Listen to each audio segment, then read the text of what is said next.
15 Black R&B legends who were the worst jerks in history. They created songs that defined generations, but behind the fame, some of R&B and soul's biggest legends were living stories far darker than their audiences ever imagined. From shocking criminal convictions and devastating addiction to violent incidents and scandals that followed them for decades, the truth behind these celebrated names can be difficult to confront.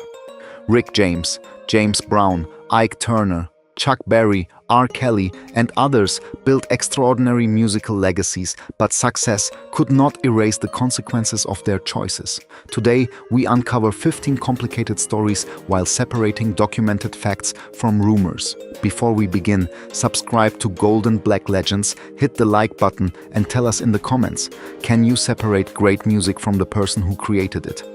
Rick James. Rick James was one of funk and R&B's most electrifying personalities, but his extraordinary success eventually collided with severe addiction and criminal behavior. Born James Ambrose Johnson Jr. in Buffalo, New York in 1948, he spent years developing his music before breaking through at Motown. By the early 1980s, Give It To Me Baby and the unforgettable Super Freak had made him a superstar whose flamboyant image matched the explosive energy of his records. Behind that success, however, cocaine became increasingly destructive. James later spoke openly about his heavy drug use, including crack cocaine, and described periods when addiction dominated his daily existence. As his dependence intensified, so did instability surrounding his personal life. The consequences eventually went far beyond damaged performances or wasted money. In the early 1990s, James and his girlfriend Tanya Hijazi were accused of assaulting and unlawfully restraining a woman at his California home. While awaiting resolution of that case, James became involved in another violent incident involving a second woman. In 1993, he was convicted of assault and related offenses and received a prison sentence. These were serious crimes with real victims, and addiction should never be used as an excuse for his actions. After serving more than 2 years, James returned to public life and attempted to rebuild his career. His musical influence remained enormous, particularly after MC Hammer transformed the famous Super Freak bass line into the foundation of You Can't Touch This. Rick James died in Los Angeles on August 6, 2004, at age 56. His death was ruled accidental, with heart disease identified as the primary cause and multiple drugs present in his system. His legacy remains deeply complicated, a brilliant musical innovator whose addiction and destructive choices brought consequences that fame could not erase. Wilson Pickett. Wilson Pickett sang with the force of a man trying to tear through the walls around him. Born in Alabama in 1941, he became one of the defining voices of 1960s soul-turning songs such as In the Midnight Hour, Land of 1000 Dances, Mustang Sally, and Funky Broadway into enduring classics. His raw delivery earned him the nickname Wicked Pickett, and his recordings helped shape the muscular, southern soul sound that influenced generations. Yet Pickett's later life became increasingly troubled. Alcohol and cocaine abuse were widely reported, and his behavior sometimes brought serious consequences. In 1991, he was arrested after allegedly threatening a neighbor while driving over the neighbor's lawn.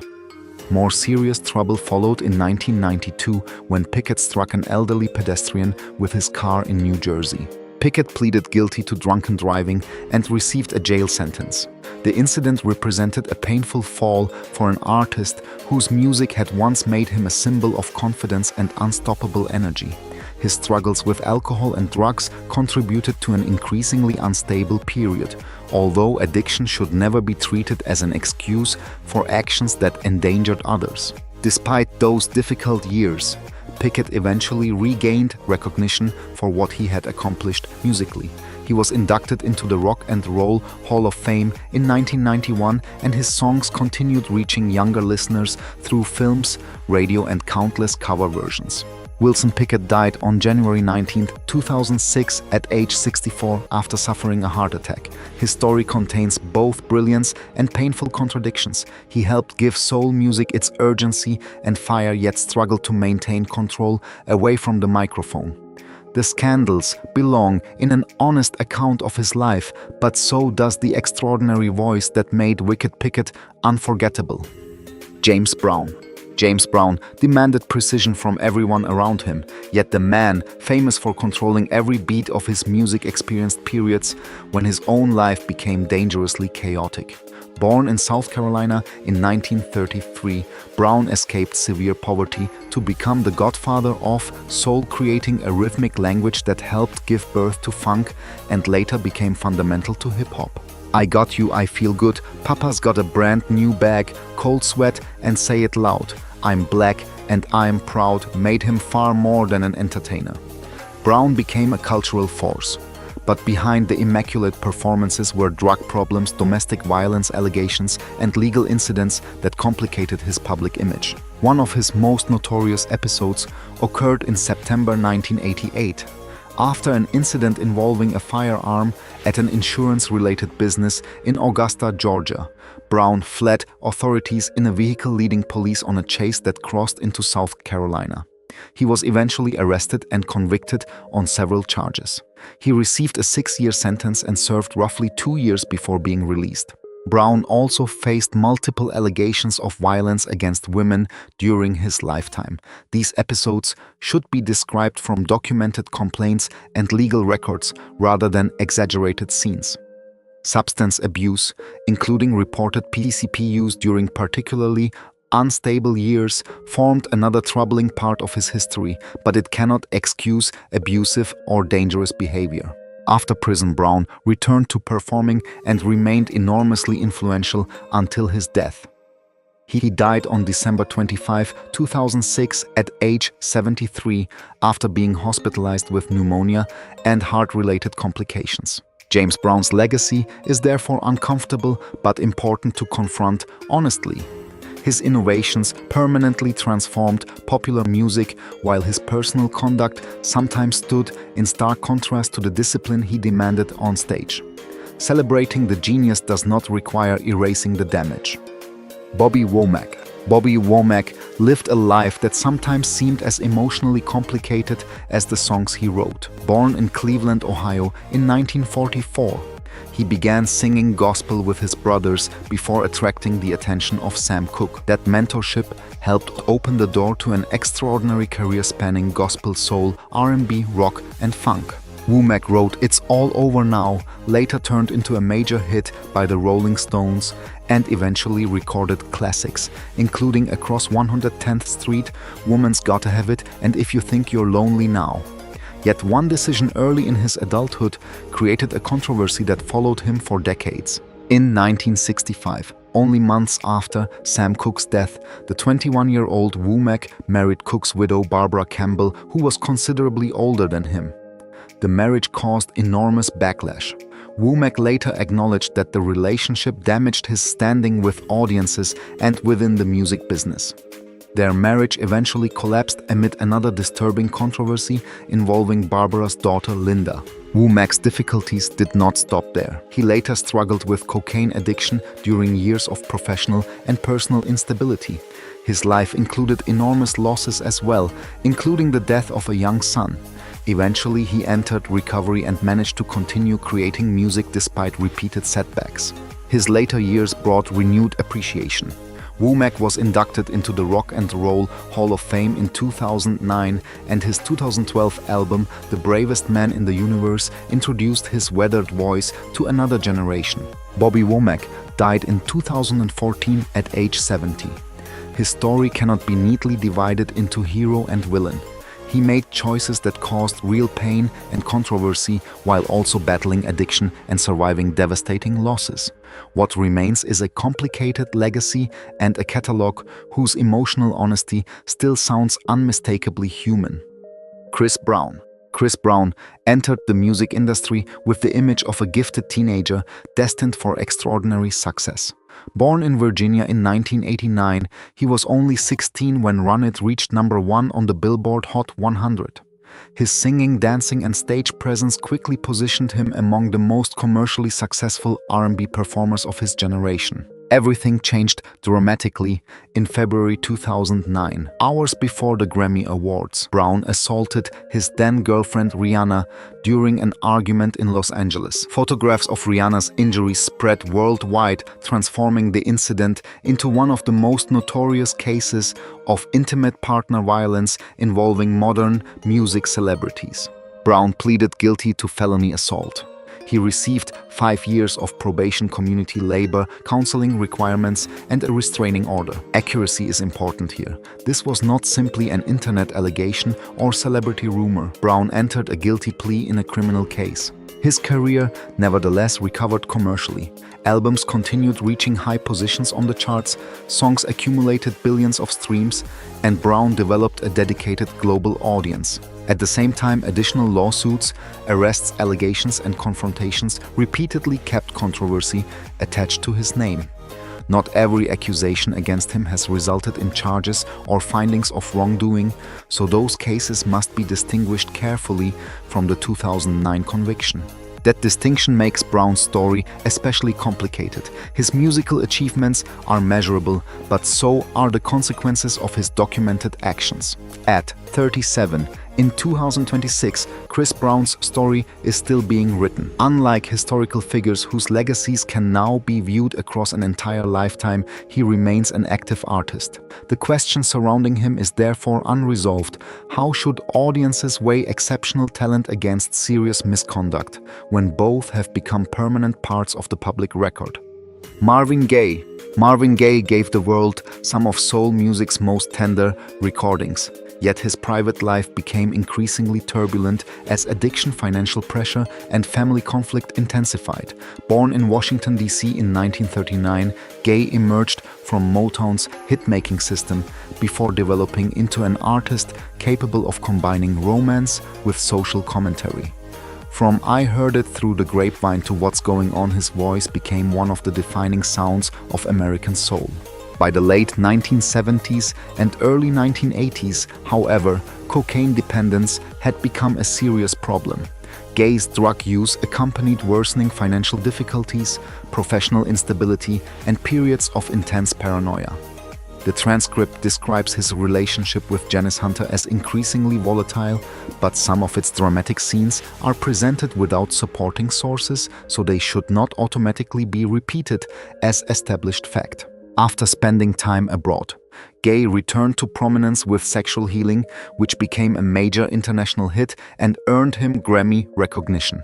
The comeback suggested another chapter might be possible, but his emotional and family circumstances remained deeply troubled. On April 1, 1984, one day before his 45th birthday, Gaye became involved in an argument with his father, Marvin Gaye Sr., at the family home in Los Angeles. His father fatally shot him with a handgun that Marvin had previously purchased for him.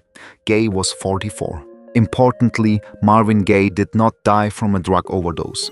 Cocaine addiction was a destructive element of his later years, but his death resulted from gunshot wounds inflicted by his father. His tragedy remains especially haunting because the man who asked an entire generation what's going on spent his final years fighting turmoil he could never completely silence. Ike Turner.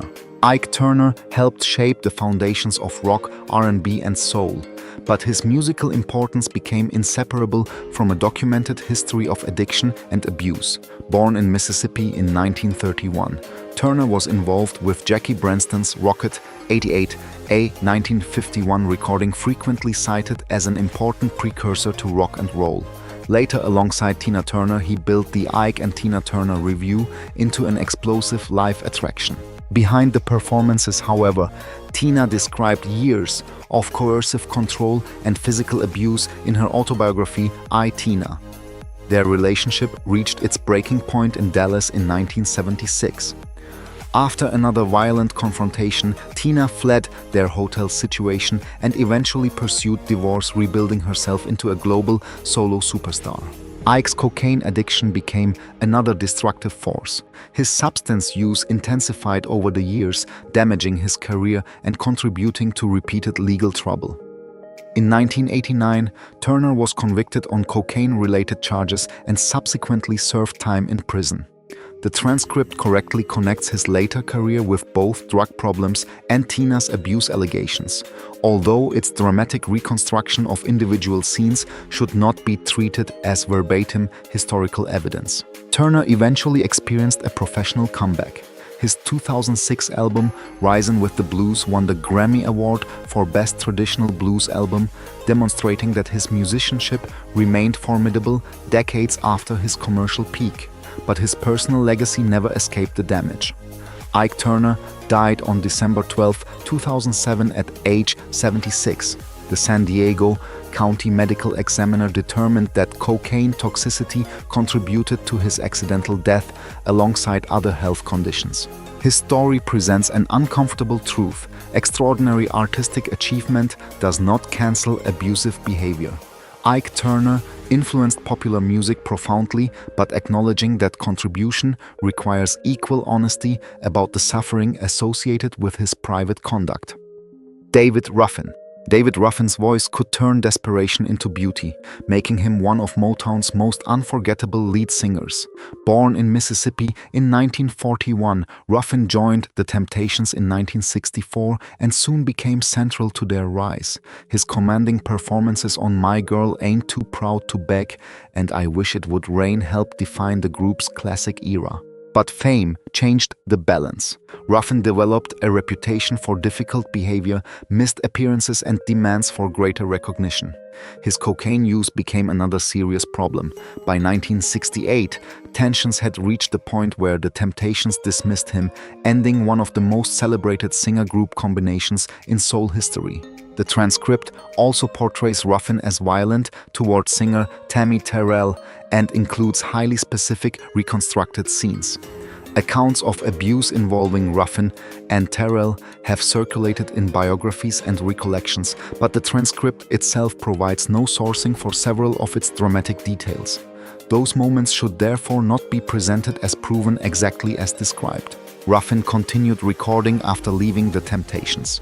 My Whole World Ended the Moment You Left Me became a major solo success, and he later reunited professionally with former Temptation Eddie Kendricks. Yet addiction remained a destructive presence, repeatedly interfering with stability. On June 1, 1991, Ruffin died in Philadelphia at age 50 after an adverse reaction to cocaine. His death was ruled accidental. The ending was tragically appropriate to a life containing such painful contrasts. Ruffin possessed a voice capable of expressing vulnerability with breathtaking force, yet struggled to control parts of his own life. His behavior should not be romanticized, but neither should it erase the musical legacy preserved in some of Motown's greatest recordings. R. Kelly. R. Kelly's story is fundamentally different from celebrity narratives built around rumors. His downfall rests on criminal convictions established in federal court. Born Robert Sylvester Kelly in Chicago in 1967, he became one of the biggest R&B artists of the 1990s and 2000s, creating hits including Bump and Grind, Ignition Remix, and I Believe I Can Fly. For years, however, allegations concerning his sexual behavior followed his career. In 2008, Kelly was acquitted in an Illinois child pornography case. That fact matters because an acquittal should never be rewritten as a conviction. But investigations and accusations continued, and public scrutiny intensified dramatically following the 2019 documentary series Surviving R. Kelly. The legal consequences that followed were enormous. In 2021, a federal jury in New York convicted Kelly on racketeering and sex trafficking-related charges after prosecutors presented evidence describing a system used to recruit and exploit women and girls. In 2022, he received a 30-year federal prison sentence. A separate Chicago federal case produced additional convictions involving child sexual abuse material and enticement. A 20-year sentence was imposed largely concurrently with the New York term. This is why accuracy is essential when telling his story.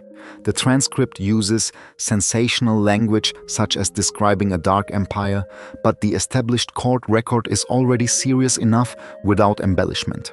At 59, in 2026, Kelly remains incarcerated. His recordings once earned Grammys enormous sales and worldwide recognition, but his convictions permanently changed how his career is discussed.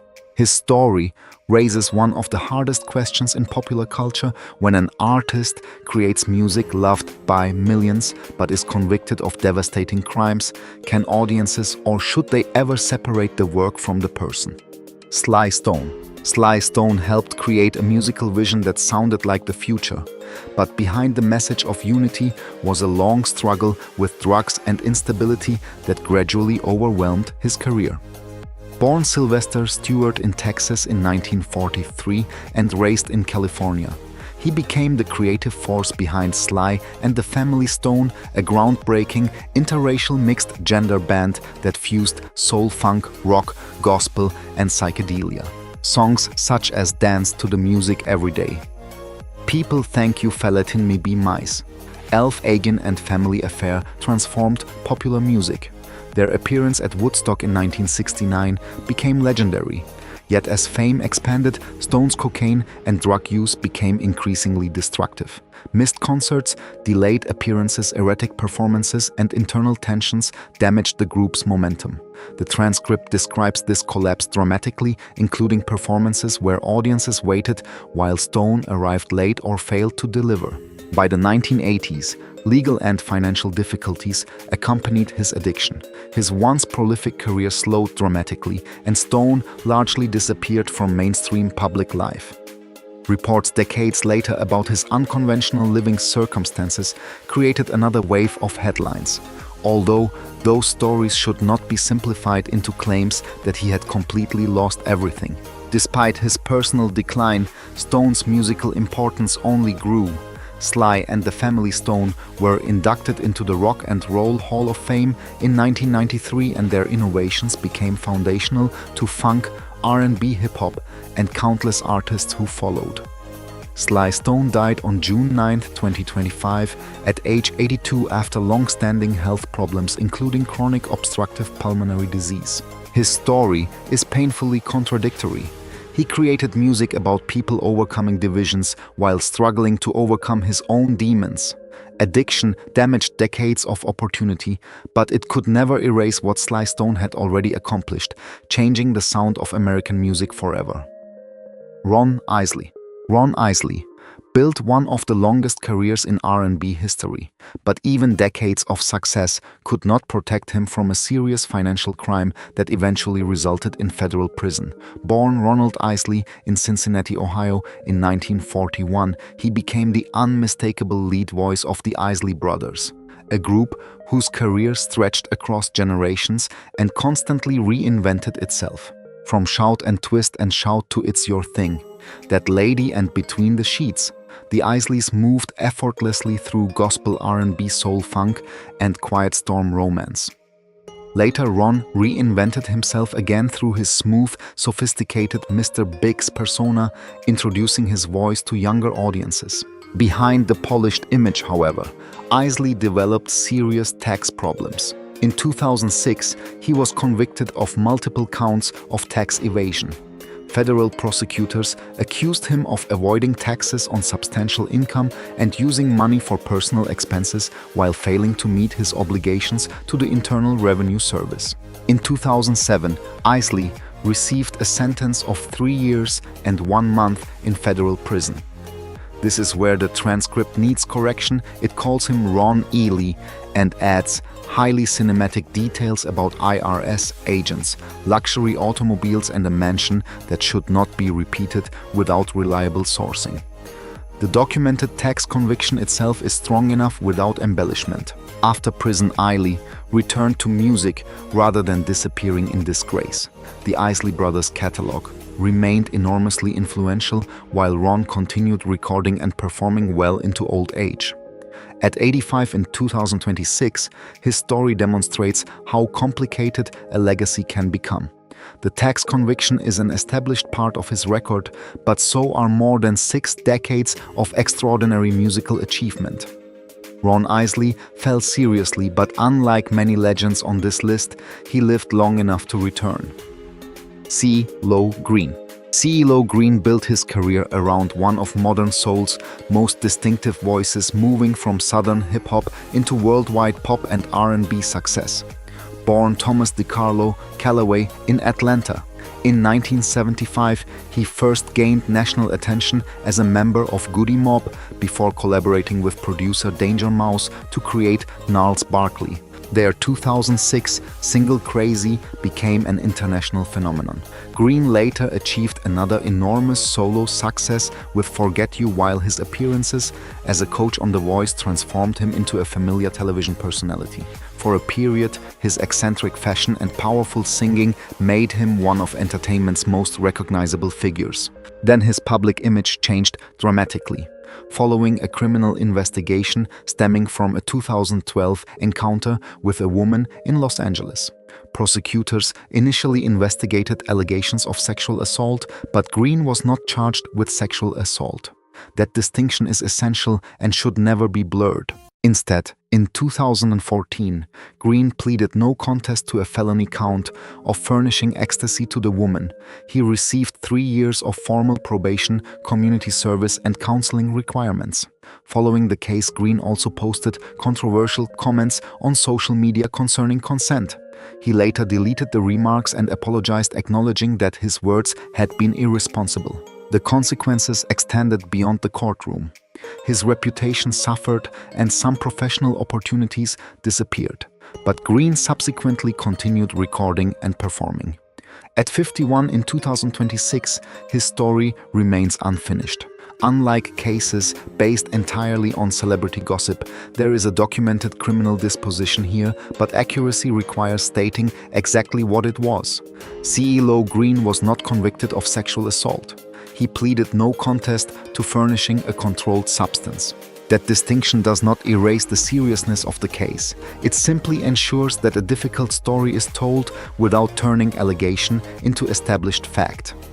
Bobby Brown. Bobby Brown became one of R&B's biggest stars, but his life away from the stage was marked by addiction arrests and a turbulent marriage that often overshadowed his music.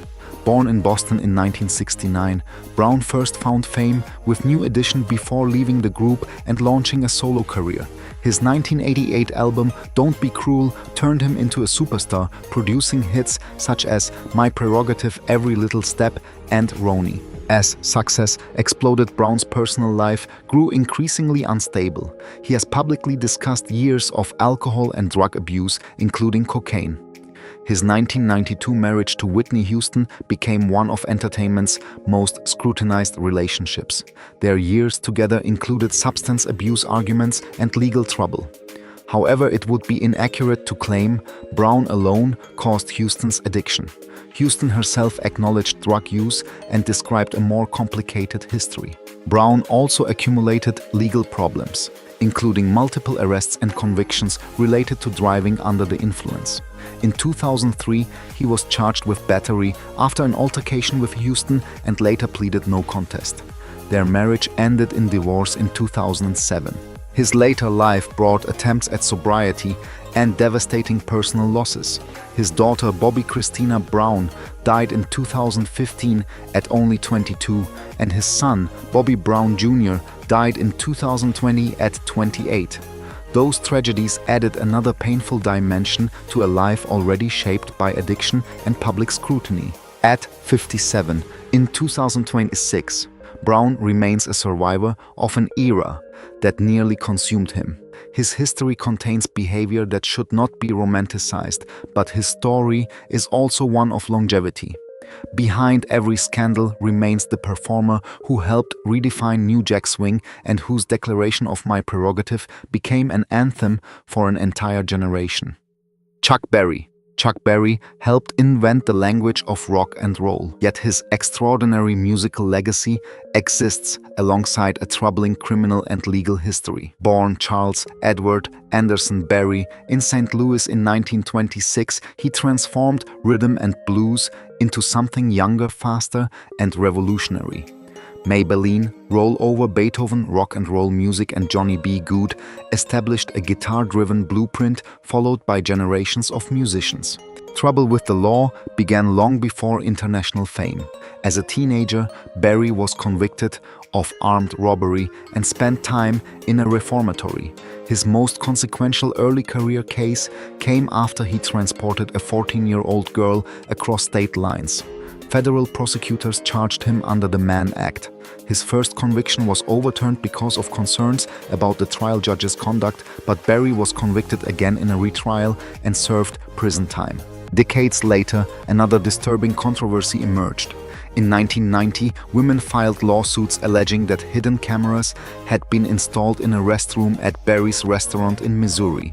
Barry denied wrongdoing, and the civil cases were eventually settled. Because these were civil allegations rather than criminal convictions, they should not be presented as though a court established every accusation as fact. The contrast makes Barry's legacy especially complicated. His music influenced the Beatles, Rolling Stones, and countless artists, and he was among the inaugural inductees into the Rock and Roll Hall of Fame in 1986. Chuck Berry died on March 18, 2017 at age 90. His musical importance is unquestionable, but historical honesty requires acknowledging both sides. Barry helped shape modern popular music while carrying a personal record containing serious legal controversies. Remembering the genius does not require pretending the darker chapters never happened. Billy Preston. Billy Preston was called the fifth Beatle because his keyboard work brought extraordinary energy to some of the Beatles' final recordings. But behind his infectious smile and remarkable musicianship was a complicated life involving addiction, legal problems, and personal struggles that remained largely hidden from the audiences who loved his music. Born in Houston in 1946 and raised in Los Angeles, Preston was a child prodigy who performed with gospel legends before becoming an in-demand musician. He worked with Little Richard Ray Charles, the Rolling Stones, and the Beatles, appearing prominently on Get Back and other recordings. As a solo artist, he scored major hits, including Will It Go Round in Circles and Nothing from Nothing. Preston's later years became much more turbulent. He struggled with cocaine and alcohol abuse, and his addiction contributed to increasingly serious personal and legal difficulties. During the 1990s, he faced criminal cases that included drug-related offenses and assault allegations. He spent time in rehabilitation and prison as his once celebrated career entered a painful period of instability.